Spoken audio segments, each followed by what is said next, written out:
Thank you for providing all the details. I notice there's a discrepancy between your country selection, USA, and the setting described in your synopsis, Ireland.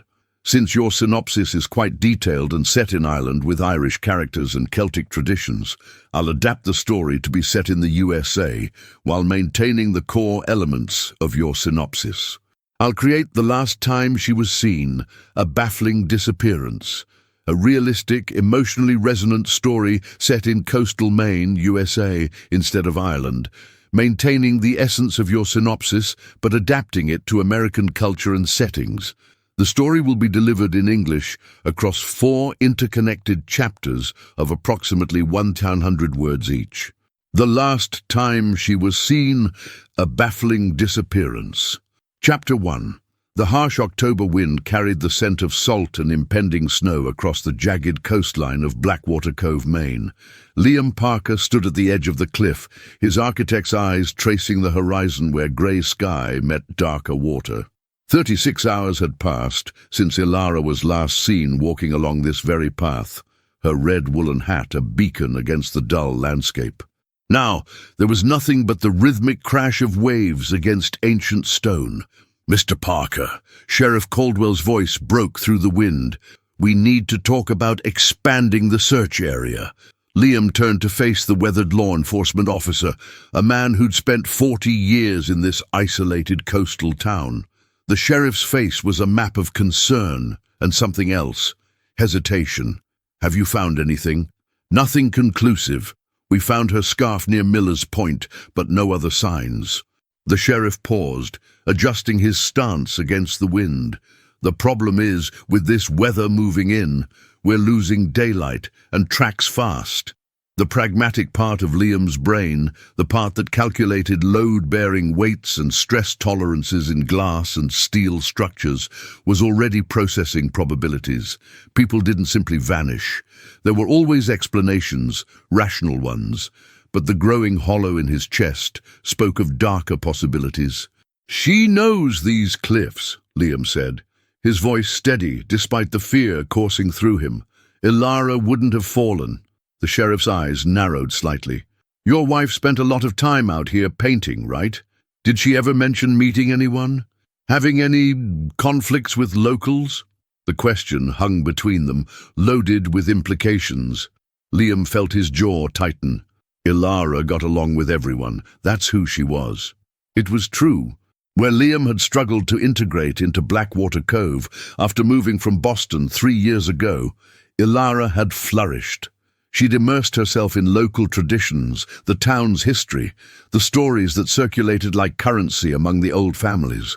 Her paintings, vivid, haunting landscapes interwoven with symbolic elements from regional folklore, had gradually earned her acceptance even among the most reclusive residents.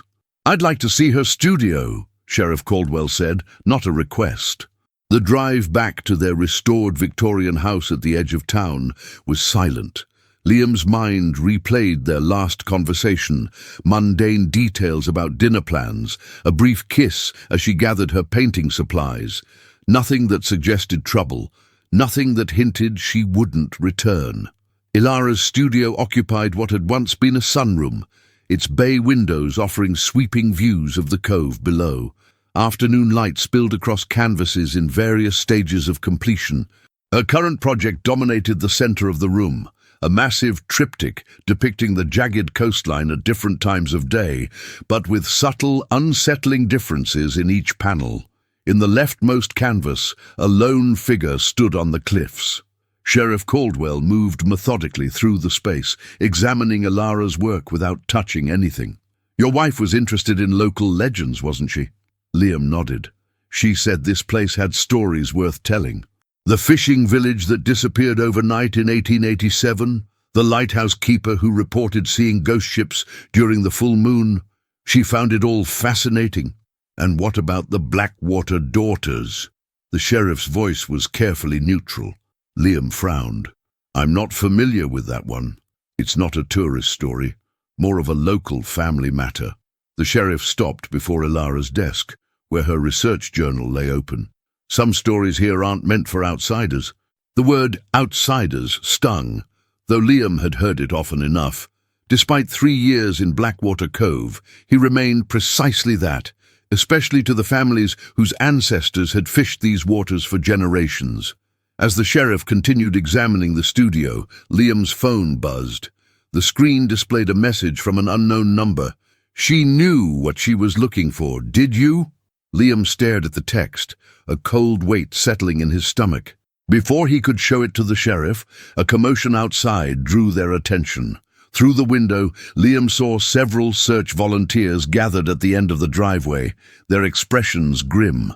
Among them stood Helena Blackwater, the elderly matriarch whose family had given the town its name. Her eyes, sharp despite her 90 years, locked with Liam's across the distance. She didn't wave or nod. She simply watched, her presence a statement in itself. "Mr. Parker," Sheriff Caldwell's voice had shifted, taken on an official tone. "I need to ask where you were yesterday between 3 and 6 p.m. The question hit Liam like a physical blow. "I was in Portland, meeting with clients. You can't seriously think—" "Standard procedure," the sheriff cut him off. "We need to account for everyone's whereabouts." But Liam recognized the subtle shift in the atmosphere. The way the sheriff now stood between him and the door, how his hand rested closer to his holster. In the space of a day, Liam had transformed from concerned husband to potential suspect. Outside, the search party had dispersed, except for Helena Blackwater, who remained stationed like a sentinel. As twilight descended over Blackwater Cove, Liam felt the town closing in around him, a place of secrets where his wife had vanished, leaving only questions that seemed to multiply with each passing hour. The anonymous text message burned in his pocket. She knew what she was looking for. The implication that Ilara had been searching for something specific, something Liam knew nothing about, opened a new and terrifying possibility that despite 3 years of marriage, he might not have known his wife at all. Chapter 2.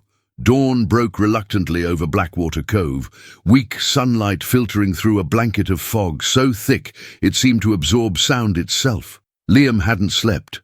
Instead, he'd spent the night poring over Ilara's research journals, looking for any clue about what might have happened to her. The pages revealed a woman he thought he knew, yet somehow didn't, obsessively documenting local family histories, old newspaper clippings about disappearances dating back decades, and cryptic notes about the Blackwater legacy and sacrifices made for prosperity. A knock at the door startled him. Maya Collins stood on his porch, clutching a thermos. In her early 30s, Maya ran the local historical society and had been one of Ilara's few close friends in town. "Thought you could use this," she said, offering the thermos. "It's terrible out there for the search teams." Liam stepped aside to let her in, grateful for a friendly face. "Any news?" Maya shook her head, removing her rain-slicked jacket. "Nothing definitive. They found one of her brushes near the caves, but the tide comes in pretty high there, so—" She didn't finish the sentence. "I got a strange text yesterday," Liam said, showing her his phone. "Anonymous." Maya studied the message, her brow furrowing. "What do you think it means?" "I don't know. But Ilara was researching something intensely these past few weeks, something about the Blackwater family." He hesitated. "The sheriff mentioned something called the Blackwater Daughters." "Oh, do you know what that is?" Maya's expression changed subtly, a flicker of something Liam couldn't quite identify. "It's an old story, not one the family likes discussed." She moved to the window, looking out toward the fog-shrouded coast. "Every generation, a young woman from the Blackwater line is said to return to the sea. Most people think it's just a poetic way of talking about suicides or accidents. The sea can be treacherous here. But Ilara isn't a Blackwater," Liam pointed out. "No, but—" Maya seemed to weigh her words carefully. She was looking into connections between the disappearances and certain families in town. She thought there might be a pattern. The implications hung in the air between them. Before Liam could press further, his phone rang, Sheriff Caldwell requesting his immediate presence at the station. 20 minutes later, Liam sat across from the sheriff in a sparse interview room that smelled of coffee and disinfectant.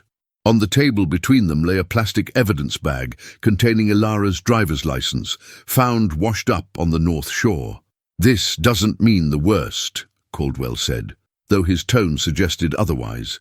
"But I need to ask you some difficult questions now, Mr. Parker." What followed was 3 hours of increasingly pointed questioning. Had their marriage been happy? Had there been financial troubles? Arguments about living in such a remote location? Did Ilara have any enemies? Lovers. The last question landed like a blow. "My wife was not having an affair," Liam stated firmly. "Maybe not," the sheriff conceded, "but she was meeting regularly with Connor Blackwater. Several witnesses saw them together at the lighthouse keeper's cottage at odd hours. Connor Blackwater, Helena's grandson and the town's de facto leader in business matters, a man who had made his distaste for Liam's presence in Blackwater Cove abundantly clear from day one. They were working on the Historical Preservation Committee together, Liam explained, the words sounding hollow even to himself. Why hadn't Ilara mentioned these meetings? Released but clearly still a person of interest, Liam drove not home, but to the lighthouse that stood sentinel on the northern point. The keeper's cottage, a stone building dating back to the 1850s, was technically public property now, part of a historical landmark. The door was unlocked. Inside, the musty space was largely empty, except for a table covered with maps and documents. Liam recognized Ilara's handwriting on many of them. A map of the coastline had red circles marking spots with dates beside them, all spanning back decades, the most recent from just 7 years ago.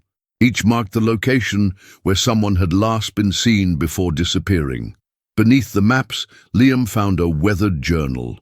Opening it revealed it wasn't Ilara's, but belonged to someone named Margaret Blackwater, dated 1956. The first entry read, "I've discovered what happens to the daughters who vanish. God help me, I cannot stay silent, though they will surely come for me next."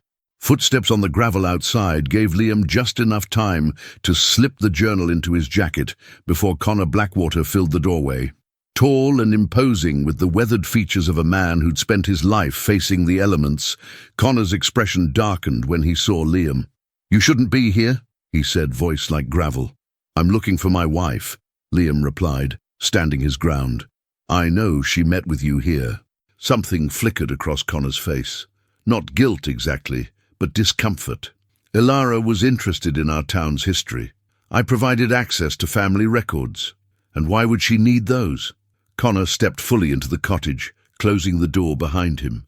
The small space suddenly felt airless. "Your wife believed she'd found connections between certain events in Blackwater Cove. She was mistaken. Was she? Or was she getting too close to something you wanted to keep buried?" The larger man's jaw tightened. "Careful, Parker. Grief makes people say foolish things." "This isn't grief," Liam shot back. "This is about finding Ilara." Connor's expression shifted, softened unexpectedly. "Some things are better left unfound. For your own sake, go back to Boston. There's nothing for you here anymore."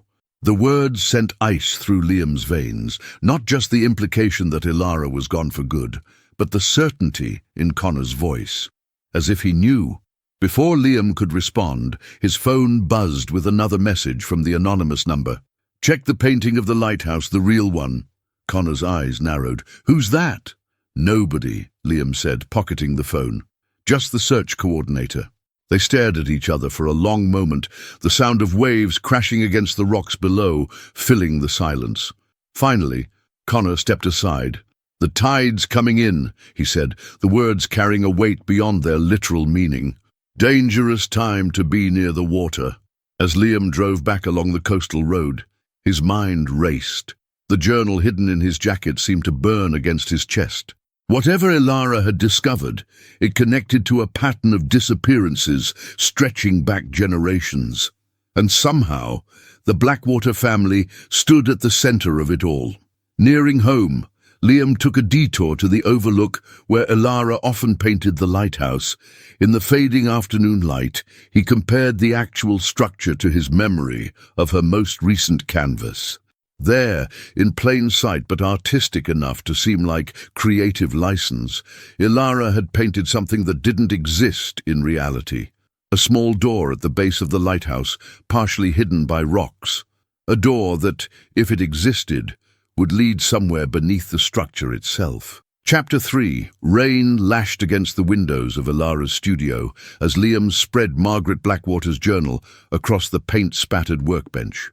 Outside, the search for Ilara had been temporarily suspended due to the worsening coastal storm, a convenient pause that left Liam increasingly suspicious of the town's true commitment to finding his wife. The journal's yellowed pages revealed a disturbing narrative. Margaret Blackwater, Connor's great-aunt, had documented a pattern of disappearances dating back to the town's founding in 1823. Every 7 years, a young woman would vanish, always near the water, always without witnesses. The disappeared were mostly outsiders who had settled in Blackwater Cove, though occasionally a local woman who had asked too many questions would be among them. Margaret's investigation had led her to discover a hidden chamber beneath the lighthouse, accessible only during certain low tides. What she found there had horrified her enough that her handwriting became erratic, the details cryptic. The contract remains in force. The sea demands its tribute for the prosperity granted. They truly believe this is necessary.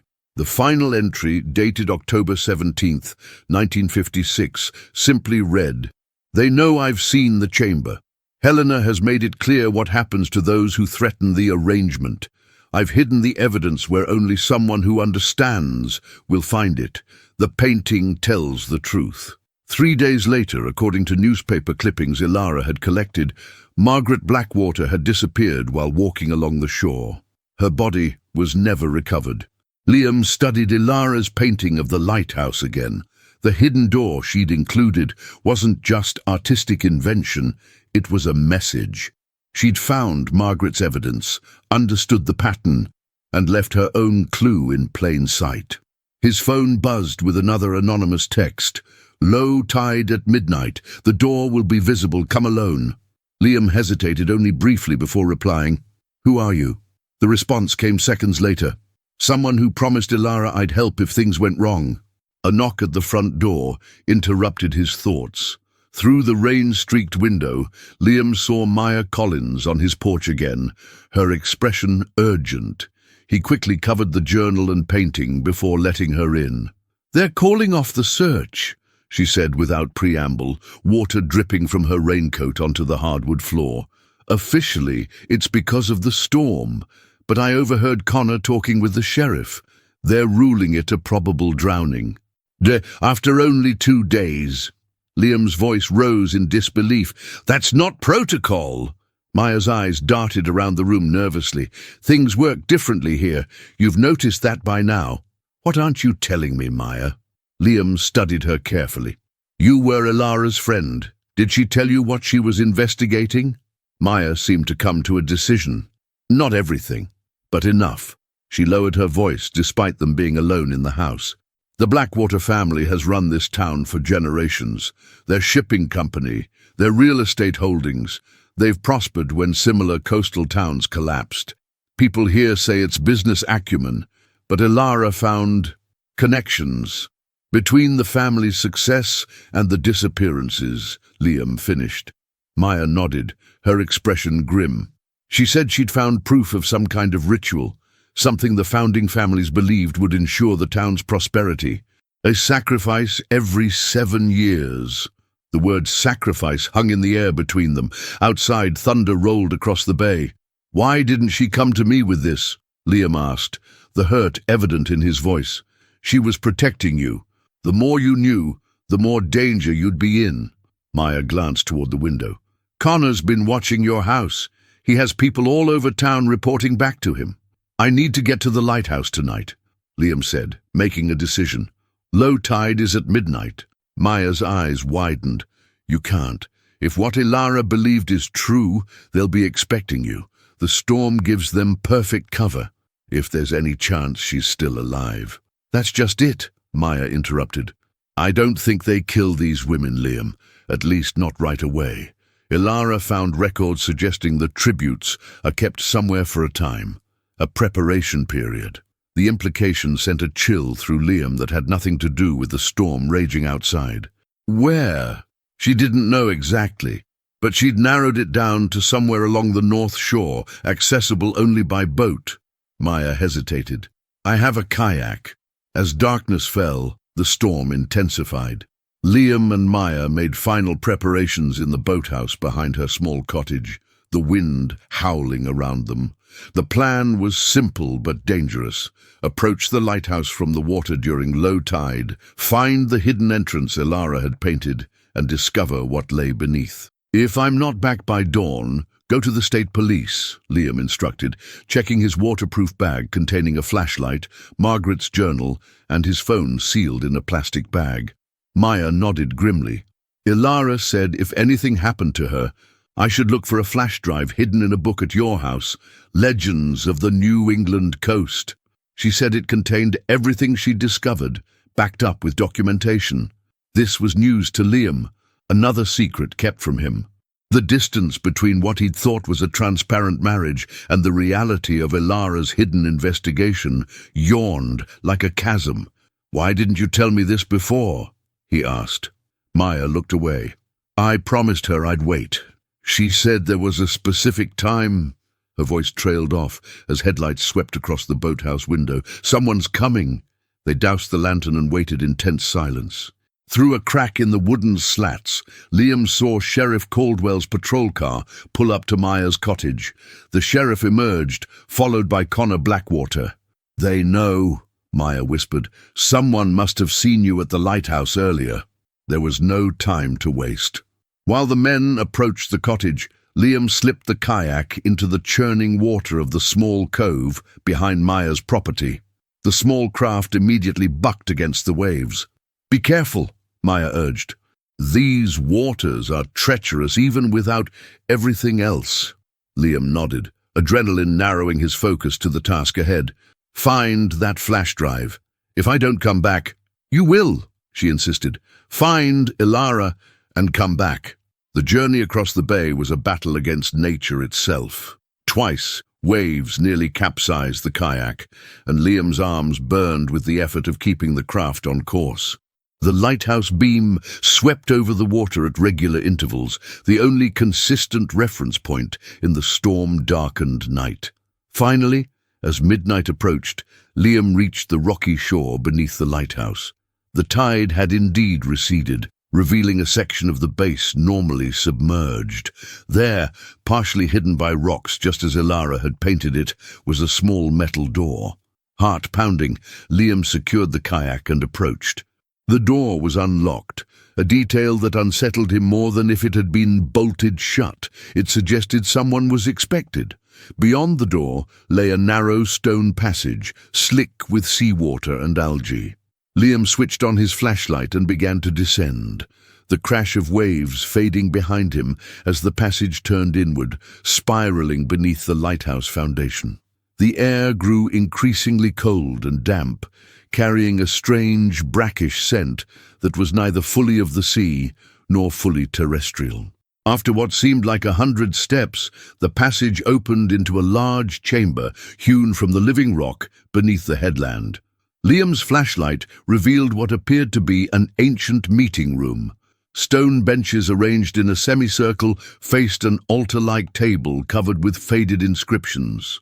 Behind it, carved directly into the rock wall, was a symbol, a stylized wave pattern surrounding what looked like a human figure.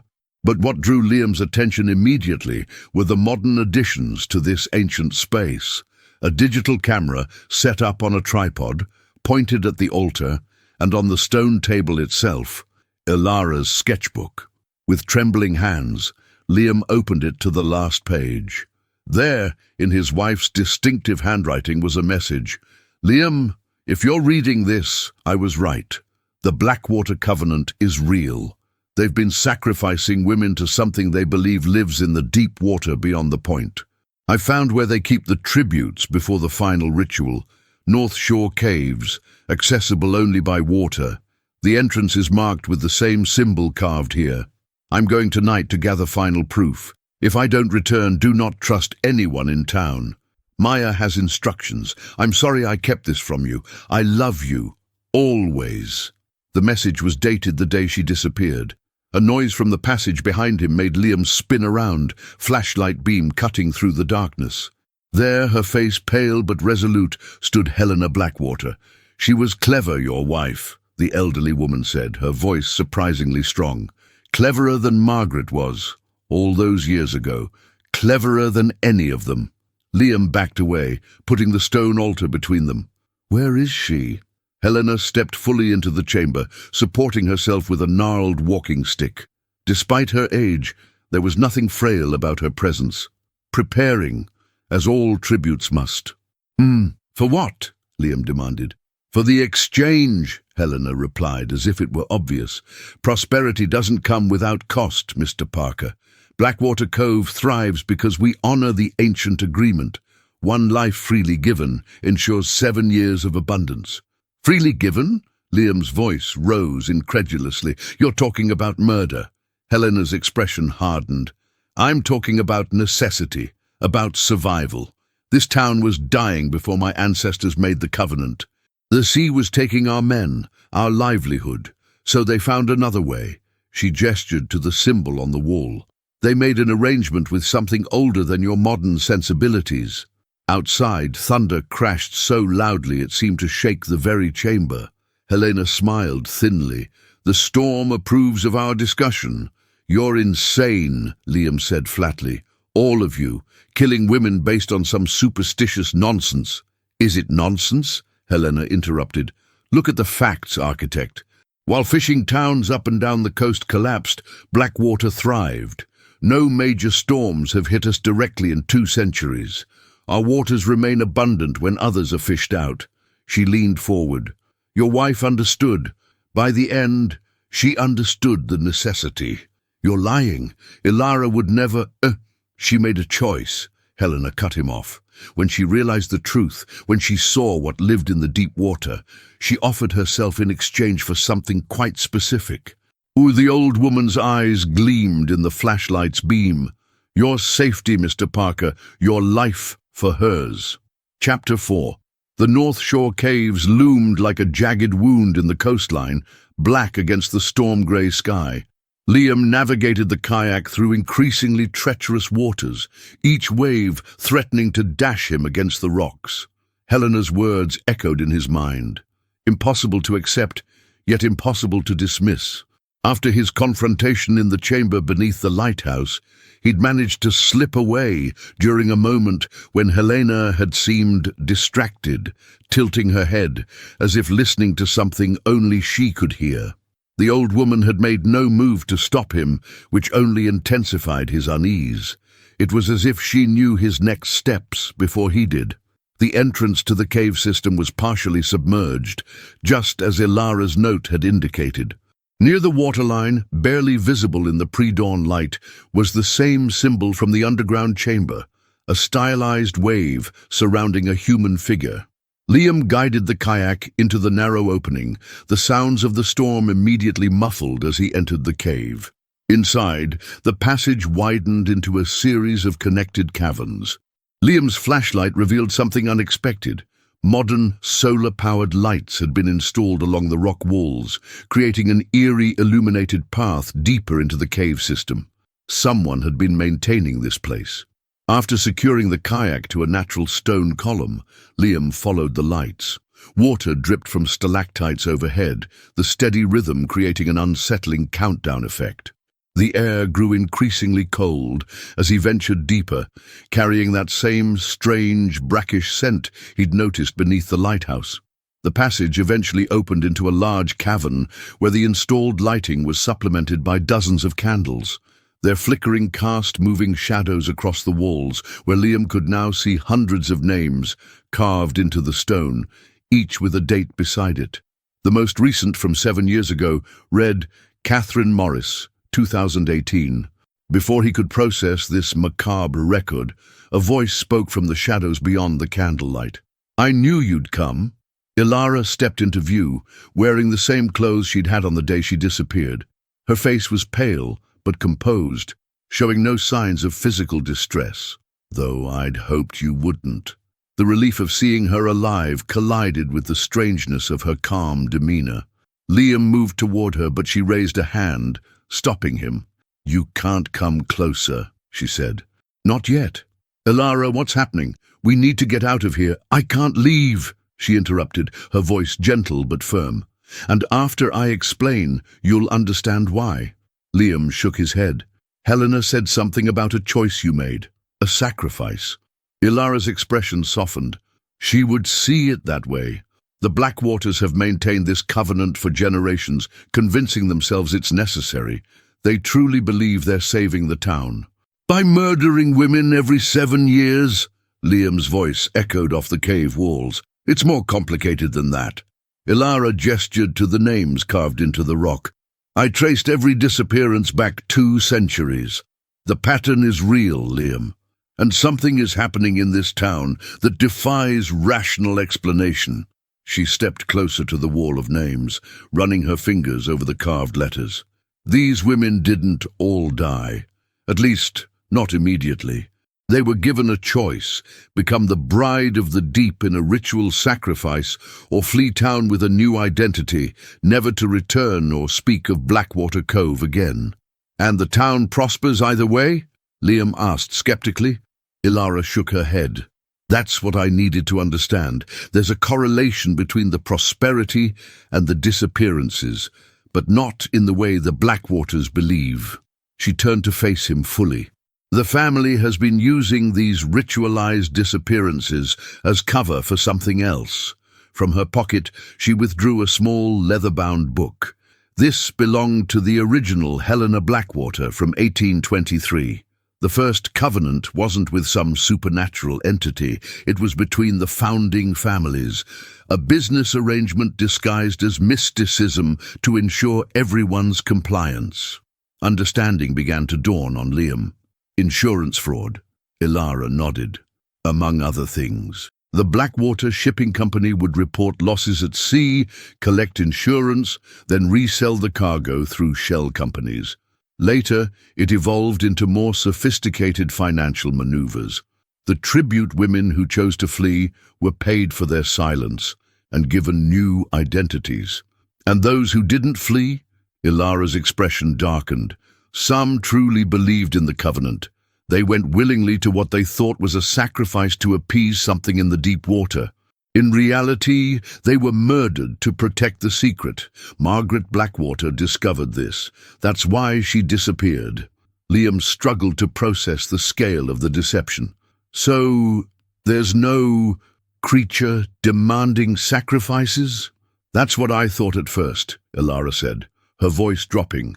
"A centuries-long con using superstition as cover for financial crimes. But then I came here 3 nights ago and saw something in the lower caverns that I can't explain." She gestured toward a narrow passage leading downward. "Something that made me understand why the Blackwaters might actually believe." A distant sound, something between a moan and the deep call of a whale, echoed through the cave system. Ilara's eyes widened. "They're coming," she whispered. "Connor and the others. The final ritual is at dawn." Liam grabbed her hand. "Then we need to leave now. I have a kayak." "You don't understand," Ilara pulled back. "I stayed because I needed proof, not just of the fraud, but of everything. Maya has a flash drive with all the financial documentation, enough to destroy the Blackwater Empire. But there's something else here, something that can't be explained by rational means." The sound came again, closer this time, accompanied by what could have been voices chanting. "We're out of time," Ilara said urgently. "You need to take this and go." She pressed Margaret Blackwater's journal into his hands. "It contains coordinates to offshore accounts where the Blackwater fortune is hidden. Get it to the FBI Financial Crimes Unit." "I'm not leaving without you," Liam insisted. Ilara cupped his face in her hands. "You have to. I made a deal with Helena. My cooperation in exchange for your safety. If you're found here, that deal is void." "What cooperation? What are they planning to do to you?" "The same thing they've done every 7 years. A woman goes into the deep water as a bride for whatever lives down there. Her eyes held a complexity of emotions Liam couldn't fully interpret. Except I intend to document everything with this. She revealed a waterproof camera strapped to her wrist.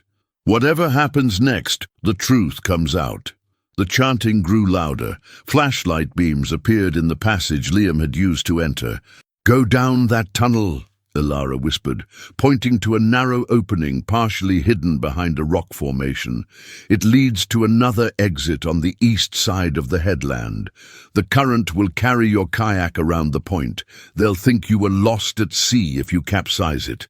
"This is insane," Liam protested. "I can't just—" "You can and you will," Ilara said fiercely. "This isn't just about us anymore. How many women have died for their secrets? How many families never got answers?" She pressed a quick, desperate kiss to his lips. "Trust me one last time. The truth is more important than either of us." Before he could respond, the first of the robed figures entered the cavern. Connor Blackwater led the procession, followed by Sheriff Caldwell and several town elders Liam recognized. At the rear, supported by two younger women, came Helena Blackwater. Ilara pushed Liam toward the escape tunnel. "Go now!" The next moments passed in a blur. Liam scrambled into the narrow passage as the chanting procession focused on Ilara.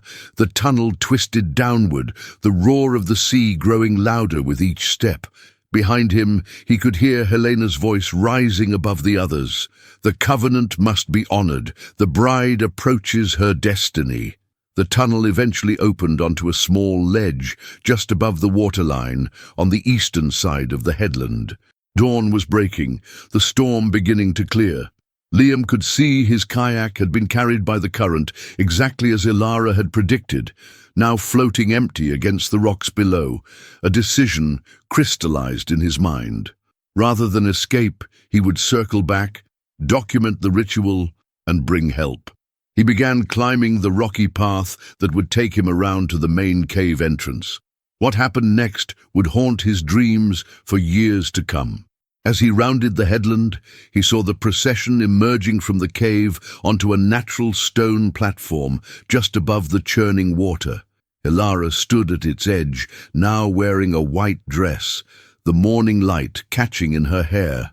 The group formed a semicircle behind her, their chanting rising to a crescendo. From his vantage point, Liam could see Ilara activating the camera on her wrist, turning slightly to capture the faces of those present.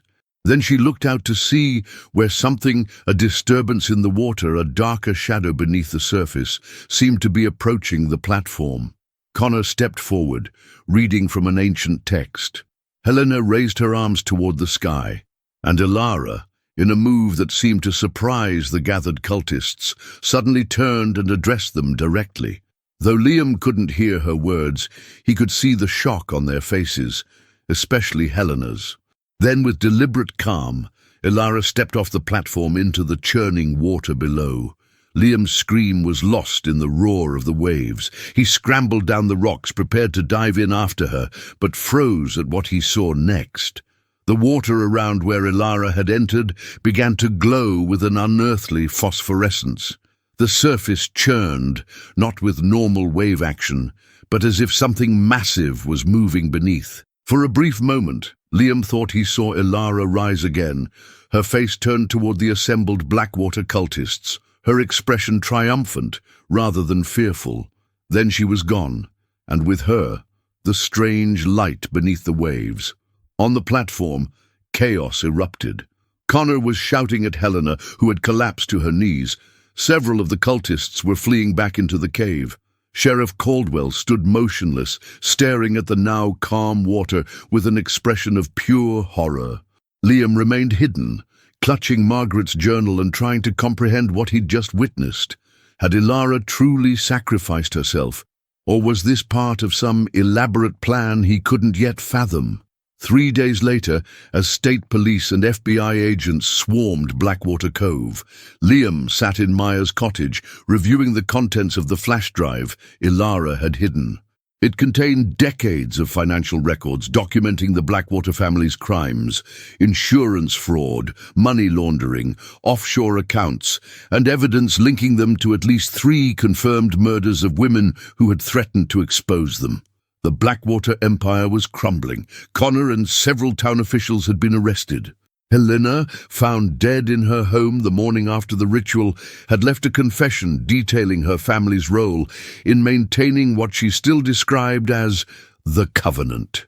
But of Ilara, there was no trace. No body had washed ashore. The underwater searches had found nothing. As federal agents interviewed him for the 4th time in his kitchen, Liam's phone buzzed with a text from an unknown number. The truth is more important than either of us, but sometimes the truth allows for new beginnings. Eastern Point, midnight. That night, beneath a clear sky filled with stars, Liam stood at the easternmost tip of Blackwater Cove. The water below was calm, reflecting the moonlight like a mirror. As midnight approached, he questioned his own sanity in coming here, in believing even for a moment that Ilara might have somehow survived. Then he saw it.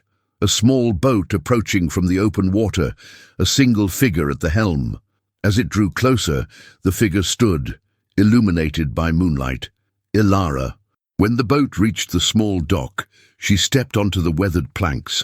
Her hair was different, cut short, and her face was thinner, but her eyes held the same determination he remembered. How? Was all Liam could manage.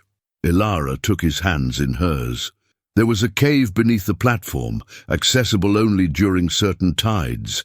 Margaret discovered it decades ago and left markers only someone looking for the truth would recognize. I prepared it before the ritual. Breathing equipment, supplies, a small boat hidden on the other side of the headland. And the light in the water? The disturbance?